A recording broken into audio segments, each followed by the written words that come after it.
की इकोनॉमी की, बिजनेस की। सबसे पहले आपको ये बताएं कि पाकिस्तान स्टॉक एक्सचेंज बहुत बेहतर तरीके से अपने आप को बुलिंग ट्रेंड पे लेते हुए आगे बढ़ रहा है। गुज़िश्ता हफ्ते की बात करें तो इंडेक्स 100 इंडेक्स बहुत बेहतर रहा और पाकिस्तान का जो इंडेक्स है उसने एक तारीख़ी नंबर्स को रकम किया है। और ये भी देखा कि पिछले हफ्ते 700-800 पॉइंट्स का इजाफा हुआ शेयर्स में और इंडेक्स के जो ग्राफ है वो बड़ा है और बहुत ज़्यादा हमने जो डेली बेसिस के छोटे शेयर्स हैं उसमें काम होते हुए देखा।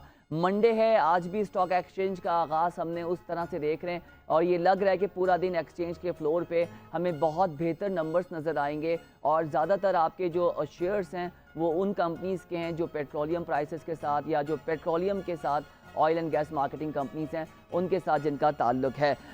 आज देखना ये होगा कि स्टॉक एक्सचेंज के नंबर्स कितने बेहतर रहते हैं, लेकिन दिख ये रहा है और लग ये रहा है कि स्टॉक मार्केट जो है वो अपने आप को इसी हफ्ते बुलिंग ट्रेंड पर स्टेबल रखेगी। लेकिन सिचुएशन देखते हैं कि फ्राइडे जो अपकमिंग फ्राइडे होगा उसमें मार्केट किस पे क्लोज होती है। ये तो हमने आपको 100 इंडेक्स का थोड़ा सा ब्रीफ दे दिया। अब बात कर लेते हैं हम गोल्ड की। नाजरीन, आपको याद है कि हमने आपको बताया था कि जो गोल्ड प्राइसेस हैं वो मुल्क की इस वक्त बुलंद तरीन सतह पर आ चुके हैं और सबसे बड़ी वजह हमने रखी थी कि डिमांड बहुत ज़्यादा है और सप्लाई इतनी नहीं हो पा रही, जिसके कुछ रीज़न्स